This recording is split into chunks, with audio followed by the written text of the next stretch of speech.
Thank you for joining in. Once again, we're back again celebrating 28 days of Black culture and heritage, and we have a distinguished guest once again, Dr. Hall. And Dr. Hall, can you give us a background on who you are and what you do? Well, thank you. It's good to be here. So I am, as you can tell, I wasn't born in this country. Okay. I actually was born in England. England. Yes, of all places. Grew up in Jamaica. Lived there for about 18 years, and then went back to England and came here to the United States for grad school. Went to Howard University in Washington, D.C., which was quite an amazing experience. And then after 3 years of teaching in the Midwest, came here to Villanova University. And I've been here now for 10 years, which is amazing to me because it feels like the time has just flown. That means you're having fun. And this ties right in with our first question. What are the differences and similarities between African American culture and Jamaican culture? So that's an interesting question. I think off the bat, I think the immediacy of two experiences will mark the difference.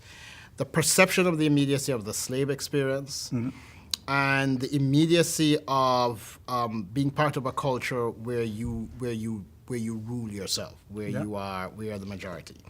So let me start with the first one.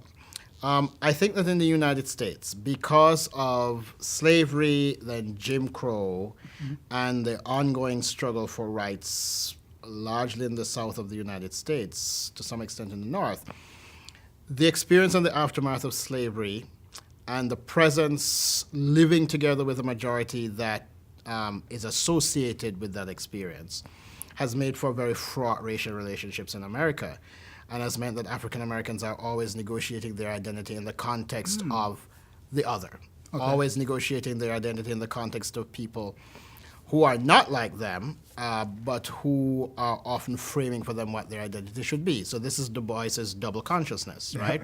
The sense that you are always looking at yourself through the lens of somebody else looking back at you, but what's reflected back to you is ugly often and problematic. So it's an ongoing struggle, I think, in the United States. It's a different thing in Jamaica because Jamaica, while we have a history of slavery, our history went through colonialism, and colonialism, while it wasn't benign, wasn't always marked by the immediacy of the physical brutality and the legal oppression associated with Jim Crow.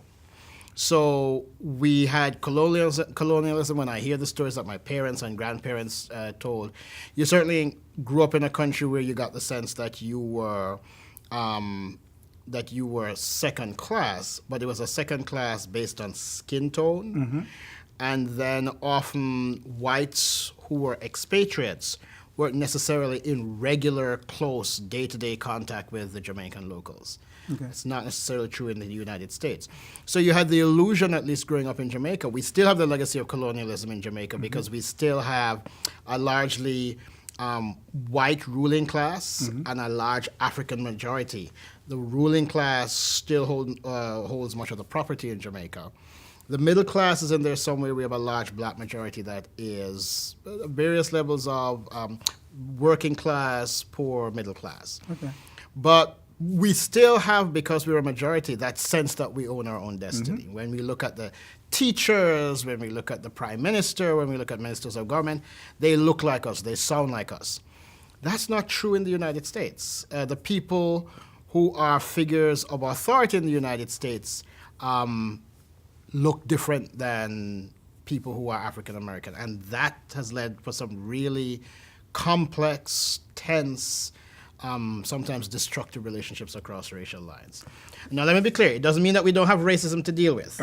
It's just that our perception of how it works is different in Jamaica than in the United States. So as we wrap up, what are some ways that people can get in contact with you? So if you need to reach me, you can get me at maurice.hall@villanova.edu. It's the easiest way to get me because I check my email on a regular basis. I am on Facebook, but I don't remember what my Facebook handle is, but it's there somewhere. I don't check it as regularly. Well, we thank you once again.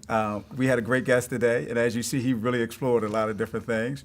And we appreciate you tuning in once again at 28 Days, celebrating our African American culture and heritage. And we look forward to you coming back again. Thank you very much.